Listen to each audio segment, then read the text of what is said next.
Awakening in the middle of a prodigiously tough snore, and sitting up in bed to get his thoughts together, Scrooge had no occasion to be told that the bell was again upon the stroke of 1.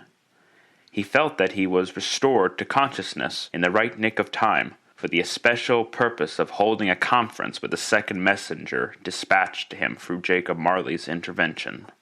But finding that he turned uncomfortably cold when he began to wonder which of his curtains this new spectre would draw back, he put them every one aside with his own hands, and lying down again, established a sharp lookout all around the bed. For he wished to challenge the spirit on the moment of its appearance, and did not wish to be taken by surprise, and made nervous.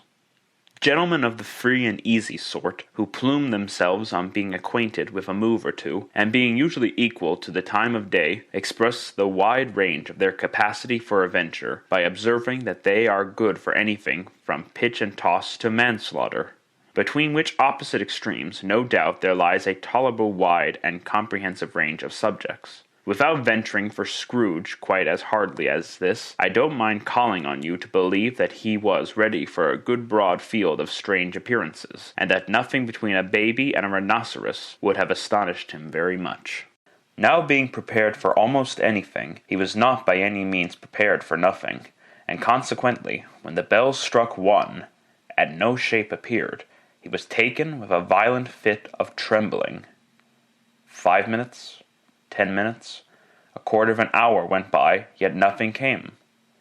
All this time he lay upon his bed, the very core and center of a blaze of ruddy light, which streamed upon it when the clock proclaimed the hour, and which, being only light, was more alarming than a dozen ghosts, as he was powerless to make out what it meant, or would be at, and was sometimes apprehensive that he might be at that very moment an interesting case of spontaneous combustion, without having the consolation of knowing it.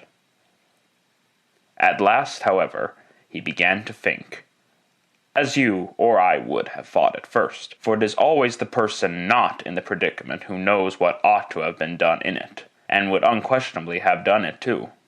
At last, I say, he began to think that the source and secret of this ghostly light might be in the adjoining room, from whence, on further tracing it, it seemed to shine. This idea taking full possession of his mind, he got up softly and shuffled in his slippers to the door.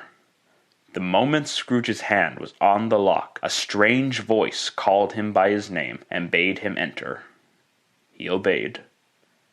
It was his own room, there was no doubt about that, but it had undergone a surprising transformation. The walls and ceiling were so hung with living green that it looked a perfect grove, from every part of which bright gleaming berries glistened. The crisp leaves of holly, mistletoe, and ivy reflected back the light, as if so many little mirrors had been scattered there. And such a mighty blaze went roaring up the chimney, as that dull petrification of a hearth had never known in Scrooge's time, or Marley's, or for many and many a winter season gone. Heaped up on the floor, to form a kind of throne, were turkeys, geese, game, poultry, brawn, great joints of meat, sucking pigs, long reefs of sausages, mince pies, plum puddings, barrels of oysters, red-hot chestnuts, cherry-cheeked apples, juicy oranges, luscious pears, immense 12 cakes, and seething bowls of punch, that made the chamber dim with their delicious steam. In easy state upon this couch there sat a jolly giant, glorious to see, who bore a glowing torch, in shape not unlike Plenty's horn, and held it up, high up, to shed its light on Scrooge, as he came peeping round the door. Come in, and know me better, man." Scrooge entered timidly, and hung his head before this spirit. He was not the dogged Scrooge he had been, and though the spirit's eyes were clear and kind, he did not like to meet them. "I am the ghost of Christmas present. Look upon me." Scrooge reverently did so. It was clothed in one simple green robe, or mantle, bordered with white fur. This garment hung so loosely on the figure that its capacious breast was bare, as if disdaining to be warded or concealed by any artifice. Its feet, observable beneath the ample folds of the garment, were also bare, and on its head it wore no other covering than a holly wreath, set here and there with shining icicles. Its brown curls were long and free as its gentle face. Its sparkling eye, its open hand, its cheery voice, its unconstrained demeanor, and its joyful air. Girded round its middle was an antique scabbard, but no sword was in it, and the ancient sheath was eaten up with rust. You have never seen the like of me before. Never. Have never walked forth with the younger members of my family, meaning, for I am very young, my elder brothers born in these later years. I don't think I have. I'm afraid I have not. Have you many brothers, Spirit? More than 1,800. A tremendous family to provide for. The ghost of Christmas present rose. Spirit, conduct me where you will. I went forth last night on compulsion, and I learnt a lesson which is working now. Tonight, if you have aught to teach me, let me profit by it. Touch my robe. Scrooge did as he was told, and held it fast. Holly, mistletoe, red berries, ivy, turkeys, geese, game, poultry, brawn, meat, pigs, sausages, oysters, pies, puddings, fruit, and punch all vanished instantly. So did the room, the fire, the ruddy flow, the hour of night, and they stood in the city streets on Christmas morning, where, for the weather was severe, the people made a rough but brisk and not unpleasant kind of music. In scraping the snow from the pavement in front of their dwellings, and from the tops of their houses, whence it was mad delight to the boys to see it come plumping down into the road below, and splitting into artificial little snowstorms. The house fronts looked black enough, and the windows blacker, contrasting with the smooth white sheet of snow upon the roofs and with the dirtier snow upon the ground, which last deposit had been ploughed up in deep furrows by the heavy wheels of carts and wagons. Furrows that crossed and recrossed each other hundreds of times where the great streets branched off, and made intricate channels hard to trace in the thick yellow mud and icy water. The sky was gloomy, and the shortest streets were choked up with a dingy mist, half thawed, half frozen, whose heavier particles descended into a shower of sooty atoms, as if all the chimneys in Great Britain had, by one consent, caught fire, and were blazing away into their dear hearts' content. There was nothing very cheerful in the climate or the town, and yet was there an air of cheerfulness abroad which the clearest summer air and brightest summer sun might have endeavored to diffuse in vain. For the people who were shoveling away on the housetops were jovial and full of glee, calling out to one another from the parapets, and now and then exchanging a fictitious snowball, better-natured missile far than many a wordy jest, laughing heartily if it went right, and not less heartily if it went wrong. The poulterers' shops were still half open, and the fruiters were radiant in their glory. There were great round pot-bellied baskets of chestnuts, shaped like the waistcoats of jolly old gentlemen, lolling at the doors and tumbling out into the street in their apoplectic opulence. There were ruddy, brown-faced, broad-girthed Spanish onions, shining in the fatness of their growth like Spanish friars, and winking from their shelves in wanton slyness at the girls as they went by, and glanced demurely at the hung-up mistletoe. There were pears and apples clustered high in blooming pyramids. There were bunches of grapes made in the shopkeeper's benevolence to dangle from conspicuous hooks, that people's mouths might water gratis as they passed. There were piles of filberts, mossy and brown, recalling in their fragrance, ancient walks among the woods, and pleasant shufflings ankle-deep through withered leaves. There were Norfolk biffins, squab, and swarthy, setting off the yellow of the oranges and lemons, and in the great compactness of their juicy persons, urgently entreating and beseeching to be carried home in paper bags and eaten after dinner. Very gold and silver fish, set forth among these choice fruits in a bowl, though members of a dull and stagnant-blooded race, appeared to know that there was something going on, and, to a fish, went gasping round and round their little world in slow and passionless excitement. The grocers! Oh, the grocers! nearly closed, and perhaps 2 shutters down for one, but through those gaps such glimpses! It was not alone that the scales descending on the counter made a merry sound, or that the twine and roller parted company so briskly, or that the canisters were rattled up and down like juggling tricks, or even that the blended scents of tea and coffee were so grateful to the nose, or even that the raisins were so plentiful and rare, the almonds so extremely white, the sticks of cinnamon so long and straight, the other spices so delicious, the candied fruits so caked and spotted with molten sugar as to make the coldest lookers on feel faint and subsequently bilious. Nor was it that the figs were moist and pulpy, or that the French plums blushed in modest tartness from their highly decorated boxes, or that everything was good to eat and in its Christmas dress, and the customers were all so hurried and so eager in the hopeful promise of the day, that they tumbled up against each other at the door, crashing their wicker baskets wildly, and left their purchases upon the counter, and came running back to fetch them, and committed hundreds of the like mistakes, in the best humor possible, while the grocer and his people were so frank and fresh that the polished hearts with which they fastened their aprons behind might have been their own worn outside for general inspection, and for Christmas daws to peck as if they chose.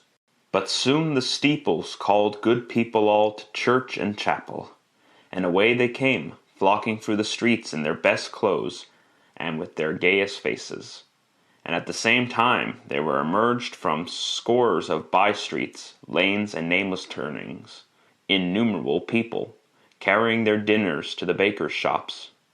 The sight of these poor revellers appeared to interest the spirit very much, for he stood with Scrooge beside him in a baker's doorway, and taking off the covers as their bearers passed, sprinkled incense on their dinners from his torch. And it was a very uncommon kind of torch, for once or twice, when there were angry words between some dinner carriers who had jostled each other, he shed a few drops of water on them from it, and their good humor was restored directly.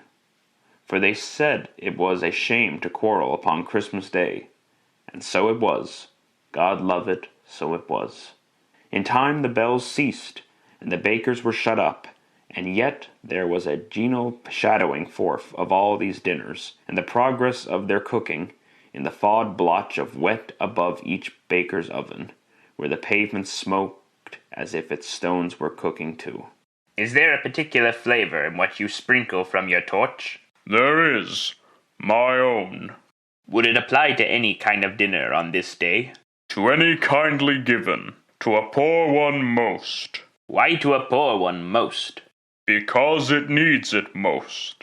"Spirit, I wonder you, of all the beings in the many worlds about us, should desire to cramp these people's opportunities of innocent enjoyment." Aye. "You would deprive them of their means of dining every 7th day, often the only day on which they can be said to dine at all. Wouldn't you?" Aye. "You seek to close these places on the 7th day, and it comes to the same thing." I seek. Forgive me if I am wrong. It has been done in your name, or at least in that of your family.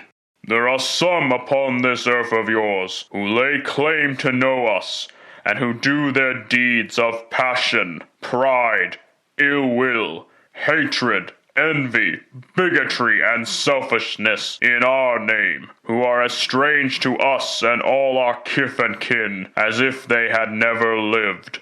Remember that, and charge their doings on themselves, not us." Scrooge promised that he would, and they went on, invisible as they had been before, into the suburbs of the town. It was remarkable quality of the ghost, which Scrooge had observed at the baker's, that notwithstanding his gigantic size, he could accommodate himself to any place with ease, and that he stood beneath a low roof quite as graceful, and like a supernatural creature, as it was possible he could have done it in any lofty hall. And perhaps it was the pleasure the good spirit had in showing off this power of his, or else it was his own kind, generous, hearty nature, and his sympathy with all poor men, that led him straight to Scrooge's clerk's. For there he went and took Scrooge with him, holding to his robe, and on the threshold of the door the spirit smiled, and stopped to bless Bob Cratchit's dwelling with the sprinkling of his torch. Think of that! Bob had but 15 bob a week himself. He pocketed on Saturdays but 15 copies of his Christian name, and yet the ghost of Christmas present blessed his 4-roomed house. Then up rose Mrs. Cratchit, Cratchit's wife, dressed out but poorly in a twice-turned gown, but brave in ribbons, which are cheap and make a goodly show for 6pence. And she laid the cloth, assisted by Belinda Cratchit, second of her daughters, also brave in ribbons, while Master Peter Cratchit plunged a fork into the saucepan of potatoes, and getting the corners of his monstrous shirt collar, Bob's private property, conferred upon his son and heir in honor of the day, into his mouth, rejoiced to find himself so gallantly attired, and yearned to show his linen in the fashionable parks. And now 2 smaller Cratchits, boy and girl, came tearing in, screaming that outside the baker's they had smelt the goose, and known it for their own. And basking in luxurious thoughts of sage and onion, these young Cratchits danced about the table, and exalted Master Peter Cratchit to the skies, while he, not proud, although his collars nearly choked him, blew the fire until the slow potatoes, bubbling up, knocked loudly at the saucepan lid to be let out and peeled. Whatever has gotten your precious father, then, and your brother, Tiny Tim, and Martha wasn't as late last Christmas Day by half an hour. Here's Martha, Mother! Here's Martha, Mother! Hooray! There's such a goose, Martha! Why, bless your heart alive, my dear, how late you are. Mrs. Cratchit kissed her a dozen times, and taking off her shawl and bonnet for her with officious zeal. We'd a deal of work to finish up last night, and had to clear away this morning, Mother. Well, never mind, so long as you are come. Sit ye down before the fire, my dear, and have a warm. Lord bless ye. No, there's Father coming! Hide, Martha, hide! So Martha hid herself, and in came little Bob, the father, with at least 3 feet of comforter exclusive of the fringe, hanging down before him, and his threadbare clothes darned up and brushed to look seasonable, and Tiny Tim upon his shoulder. Alas for Tiny Tim! He bore a little crutch, and had his limbs supported by an iron frame. Why, where's our Martha? Not coming. Not coming? Bob had a sudden declension in his high spirits, for he had been Tim's blood horse all the way from church, and had come home rampant. Not coming upon Christmas Day? Martha didn't like to see him disappointed, if it were only in joke, so she came out prematurely from behind the closet door and ran into his arms, while the 2 young Cratchits hustled Tiny Tim and bore him off into the wash-house, that he might hear the pudding singing in the copper. And how did little Tim behave? Mrs. Cratchit asked when she had rallied Bob to his credulity, and Bob had hugged his daughter to his heart's content. As good as gold, and better. Somehow he gets thoughtful sitting by himself so much, and thinks the strangest things you ever heard. He told me coming home that he hoped the people saw him in the church because he was a cripple, and it might be pleasant to them to remember upon Christmas Day who made lame beggars walk and blind men see. Bob's voice was tremulous when he told them this, and trembled more when he said that Tiny Tim was growing strong and hearty. His active little crutch was heard upon the floor, and back came Tiny Tim before another word was spoken, escorted by his brother and sister to his stool before the fire, and while Bob, turning up his cuffs, as if, poor fellow, they were capable of being made more shabby, compounded some hot mixture in a jug with gin and lemons, and stirred it round and round, and put it on the hob to simmer. Master Peter and the 2 ubiquitous young Cratchits went to fetch the goose, with which they soon returned in high procession.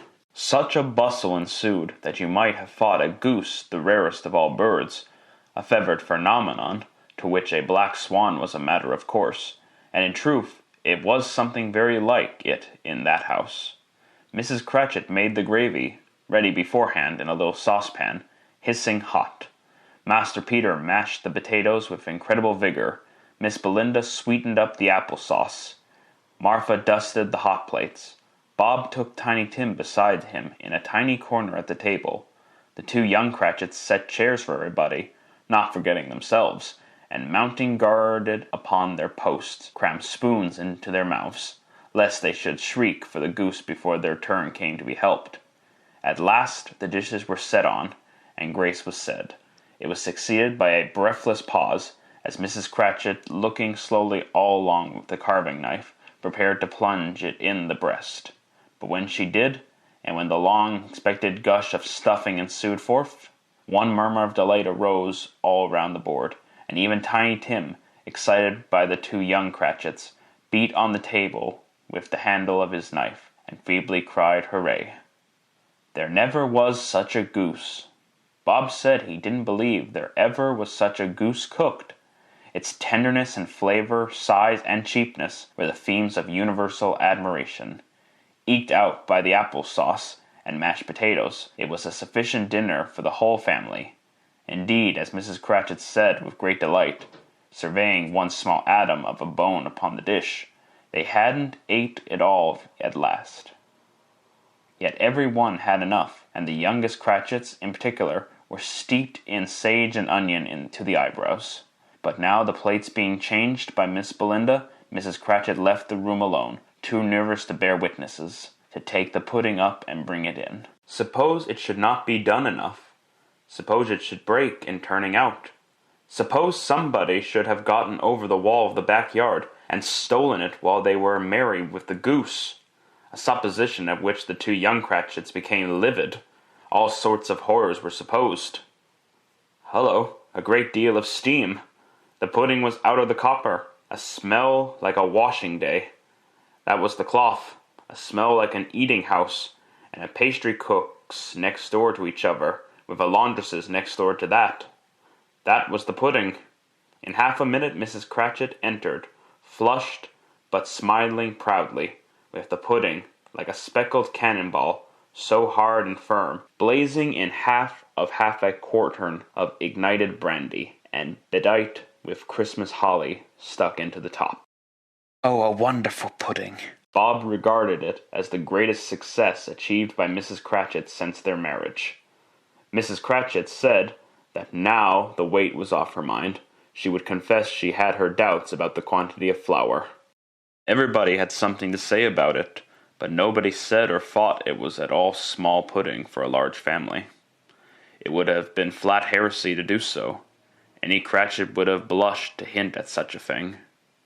At last the dinner was all done. The cloth was cleared, the hearth swept, and the fire made up. The compound in the jug being tasted and considered perfect, apples and oranges were put upon the table, and a shovelful of chestnuts on the fire.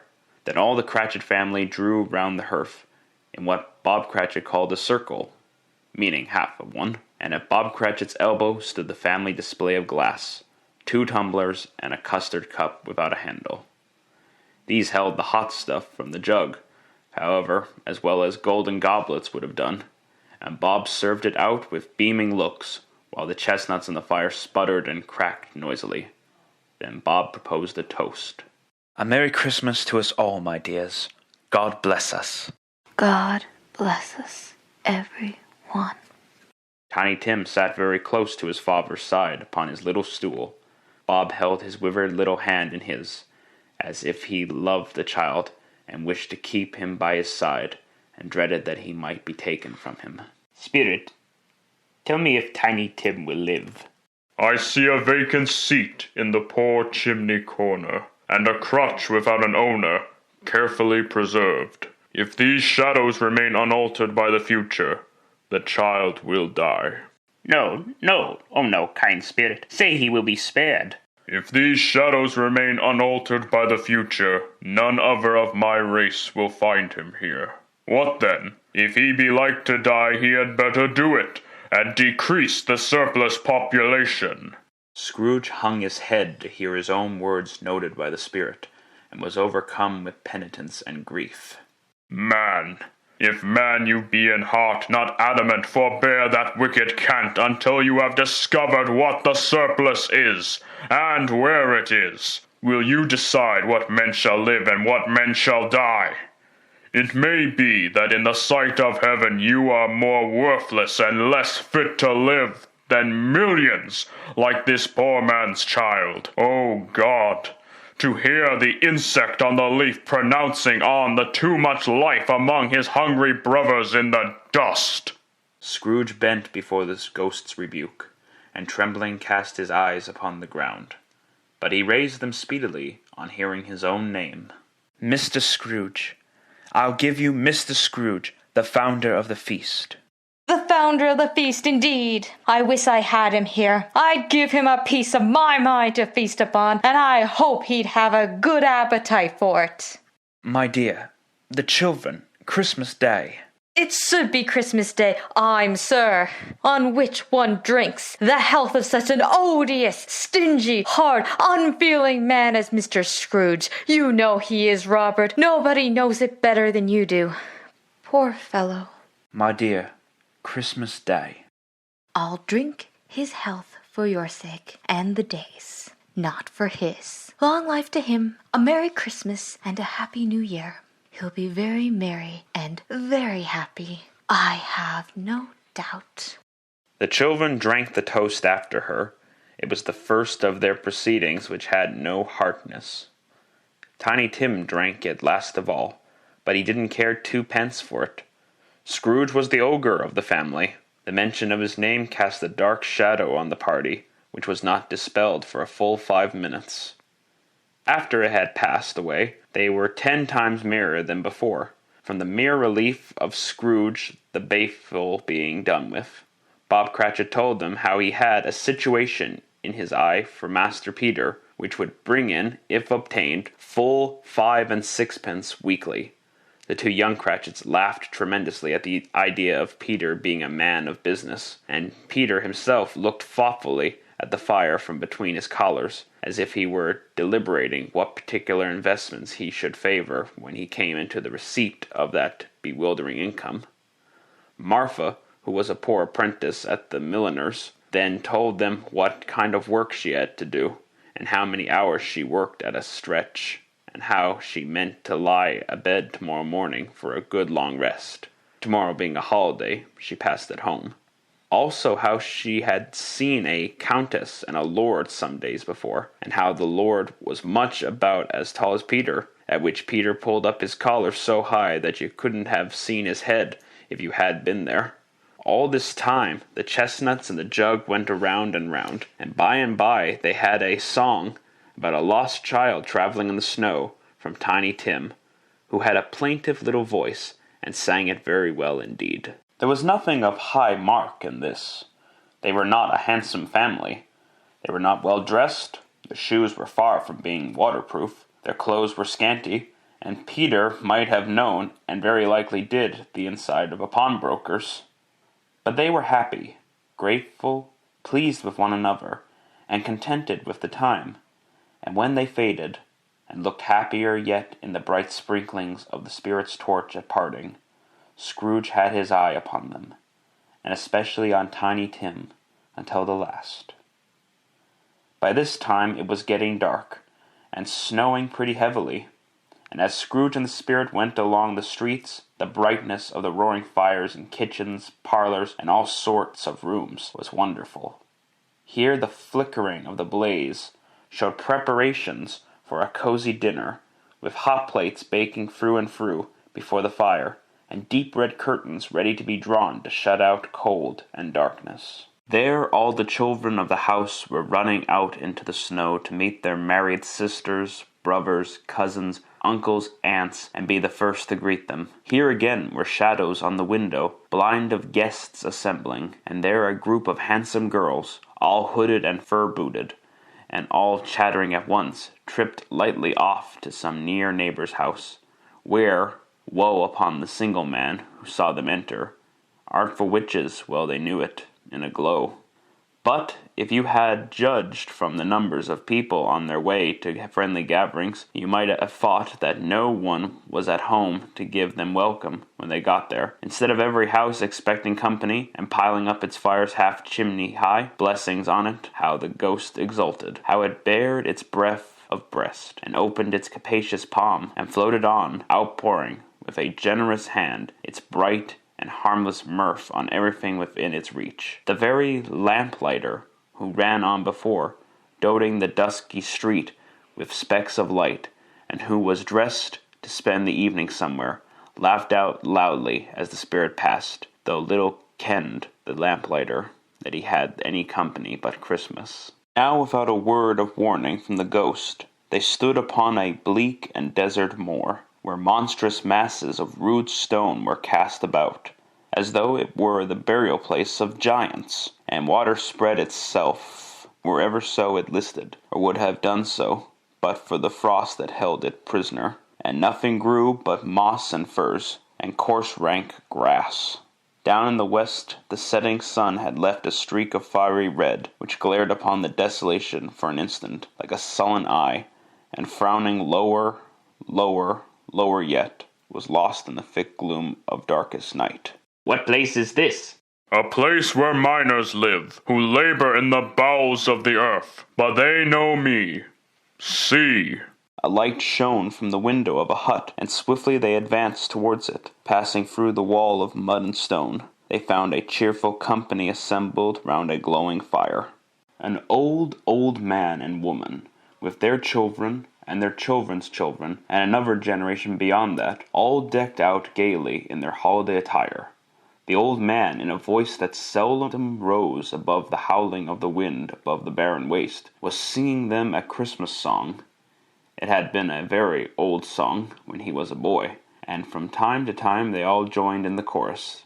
So surely as they raised their voices, the old man got quite blithe and loud, and so surely as they stopped, his vigor sank again. The spirit did not tarry here, but bade Scrooge hold his robe, and passing on above the moor, sped whither. Not to see.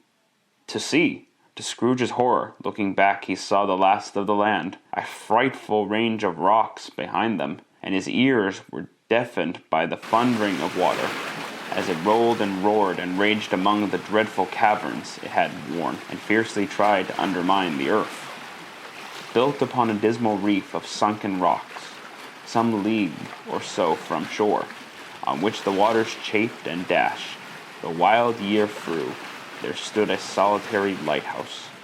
Great heaps of seaweed clung to its base, and storm birds, borne on the wind, one might suppose, as seaweed of the water, rose and fell about it, like the waves they skimmed.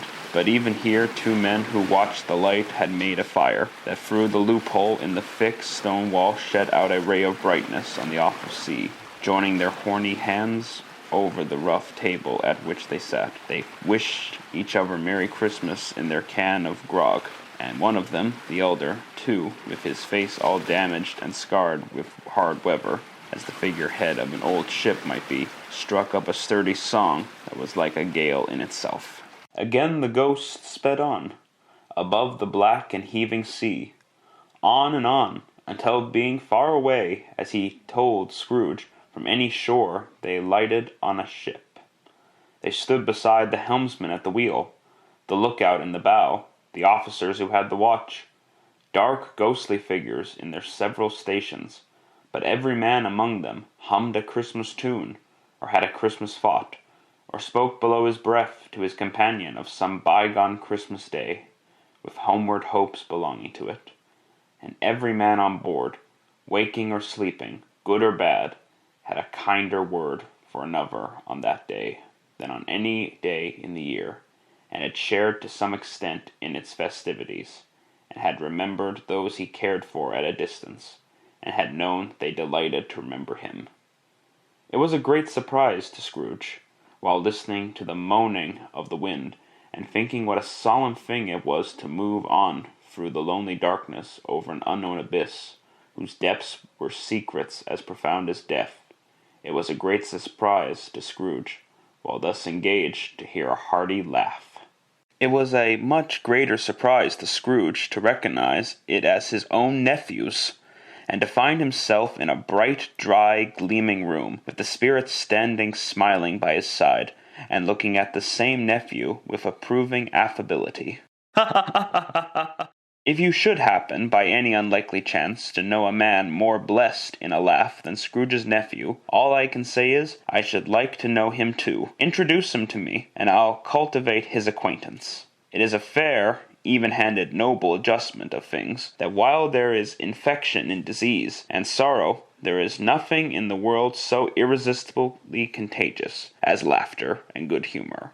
When Scrooge's nephew laughed in this way, holding his sides, rolling his head, and twisting his face into the most extravagant contortions, Scrooge's niece, by marriage, laughed as heartily as he, and their assembled friends, being not a bit behindhand, roared out lustily. He said that Christmas was a humbug, as I live. He believed it, too. More shame for him, Fred. Scrooge's niece said indignantly, Bless those women. They never do anything by halves. They are always in earnest. She was very pretty, exceedingly pretty, with a dimpled, surprised-looking capital face, a ripe little mouth that seemed made to be kissed, as no doubt it was, all kinds of good little dots about her chin, that melted into one another when she laughed, and the sunniest pair of eyes you ever saw in any little creature's head. Altogether, she was what you would have called provoking, you know, but satisfactory too. Oh, perfectly satisfactory. He's a comical old fellow. That's the truth, and not so pleasant as he might be. However, his offences carry their own punishment, and I have nothing to say against him. I'm sure he's very rich, Fred. At least, you always tell me so. What of that, my dear? His wealth is no use to him. He don't do any good with it. He don't make himself comfortable with it. He hasn't the satisfaction of thinking that he is ever going to benefit us with it. I have no patience with him. Scrooge's niece's sisters and all the other ladies expressed the same opinion. Oh, I have. I feel sorry for him. I couldn't be angry with him if I tried. Who suffers by his ill whims? Himself, always. Here, he takes it into his head to dislike us, and he won't come and dine with us. What's the consequence? He don't lose much of a dinner. Indeed, I think he loses a very good dinner. Well, I'm very glad to hear it, because I haven't great faith in these young housekeepers. What do you say, Topper? Topper had clearly got his eye upon one of Scrooge's niece's sisters, for he answered that a bachelor was a wretched outcast, who had no right to express an opinion on the subject, whereat Scrooge's niece's sister, that plump one with the lace tucker, not the one with the roses, blushed. Do go on, Fred. He never finishes what he begins to say. He is such a ridiculous fellow. Scrooge's nephew revelled in another laugh, and as it was impossible to keep the infection off, though the plump sister tried hard to do it with an aromatic vinegar, his example was unanimously followed. I was only going to say that the consequences of his taking a dislike to us and not making merry with us is, as I think, that he loses some pleasant moments, which could do him no harm. I am sure he loses pleasanter companions than he can find in his own thoughts, either in his mouldy old office or his dusty chambers. I mean to give him the same chance every year, whether he likes it or not, for I pity him. He may rail at Christmas till he dies, but he can't help thinking better of it. I defy him, if he finds me going there in good temper year after year and saying, Uncle Scrooge, how are you? If only put him in the vein to leave his poor clerk £50. That's something, and I think I shook him yesterday. It was their turn to laugh now at the notion of his shaking Scrooge, but being thoroughly good-natured and not much caring what they laughed at, so that they laughed at any rate, he encouraged them in their merriment, and passed the bottle joyously. After tea, they had some music, for they were a musical family, and knew what they were about. When they sung a glee or catch, I can assure you, especially Topper, who could growl away in the bass like a good one, and never swell the large veins in his forehead, or get red in the face over it. Scrooge's niece played well upon the harp, and played among other tunes a simple little air, a mere nothing. You might learn to whistle it in 2 minutes, which had been familiar to the child who fetched Scrooge from the boarding school, as he had been reminded by the ghosts of Christmas past. When this strain of music sounded, all the things that the ghost had shown him came upon his mind. he softened more and more, and thought that if he could have listened to it often, years ago, he might have cultivated the kindness of life for his own happiness with his own hands, without resorting to the sexton's spade that buried Jacob Marley. But they didn't devote the whole evening to music. After a while, they played at forfeits, for it is good to be children sometimes, and never better than at Christmas, when its mighty founder was a child himself. Stop! There was first a game at Blindman's Bluff.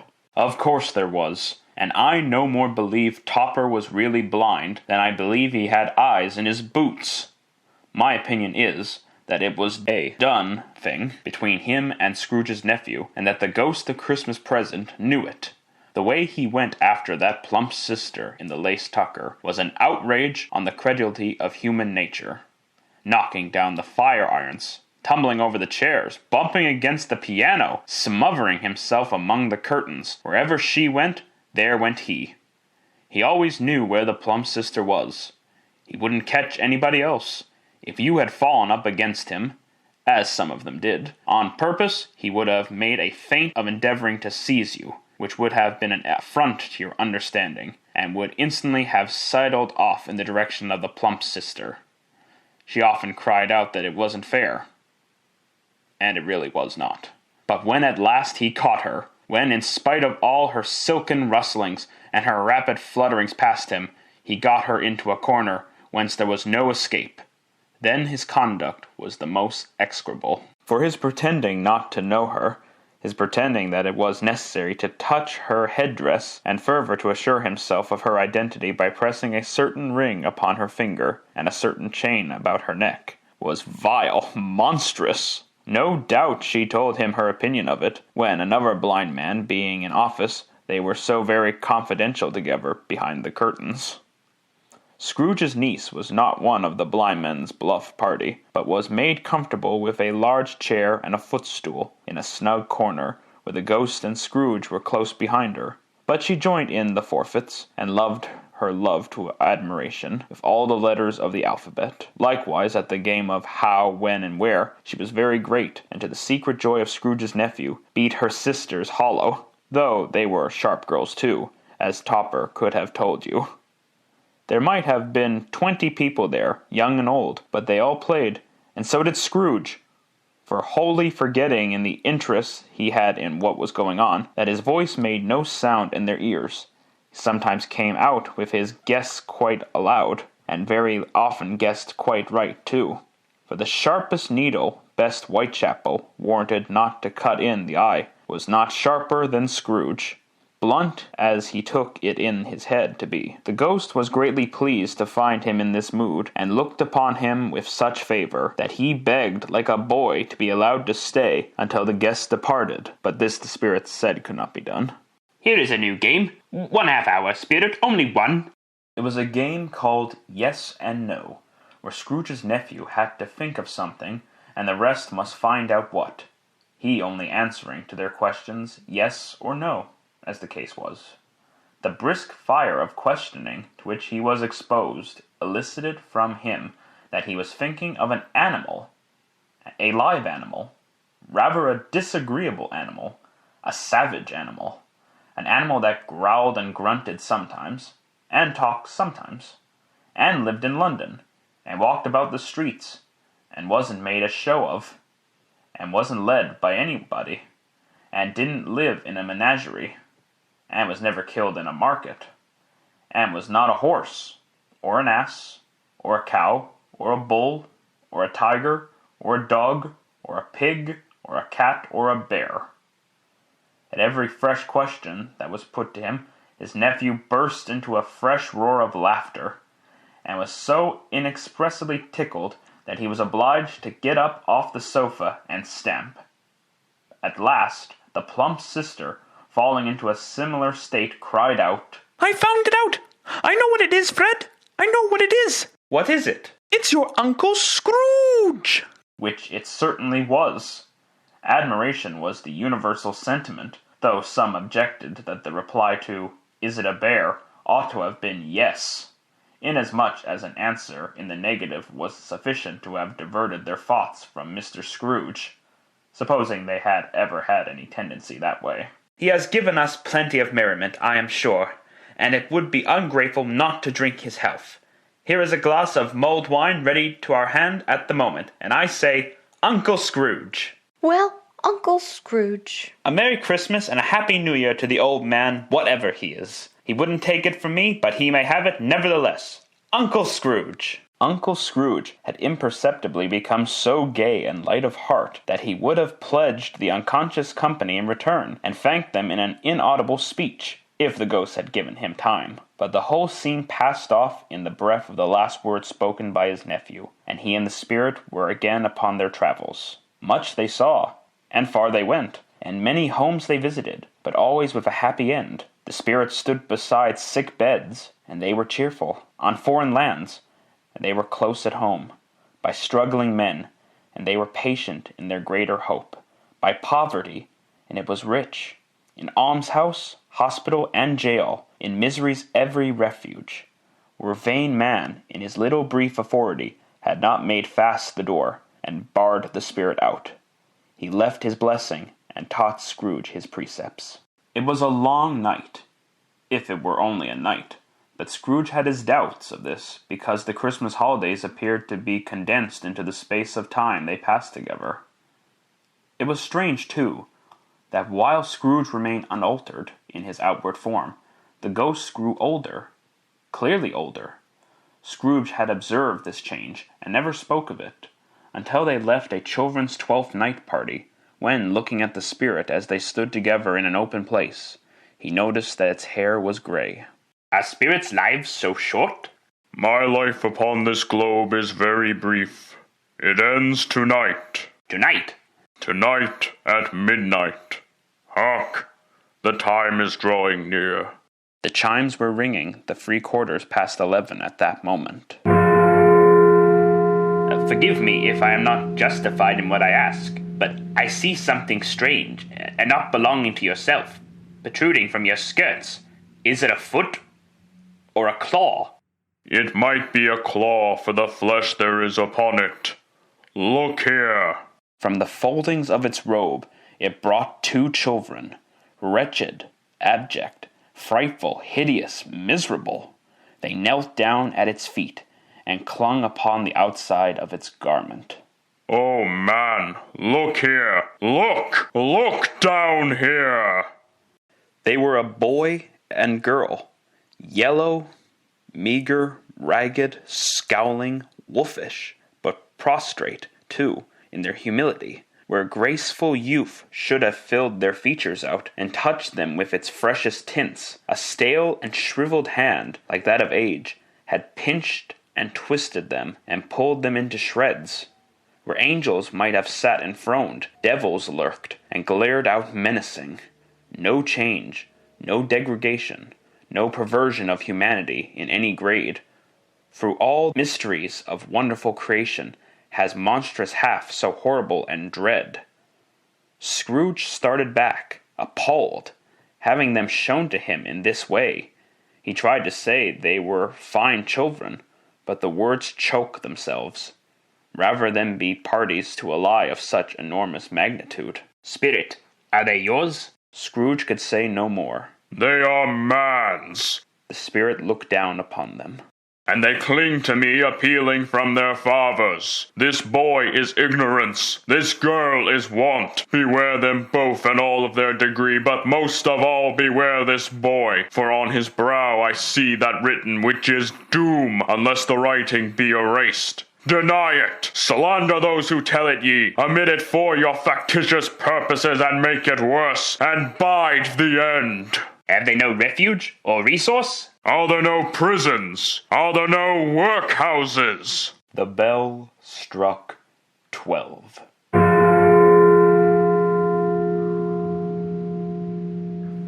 Scrooge looked about him for the ghost, and saw it not.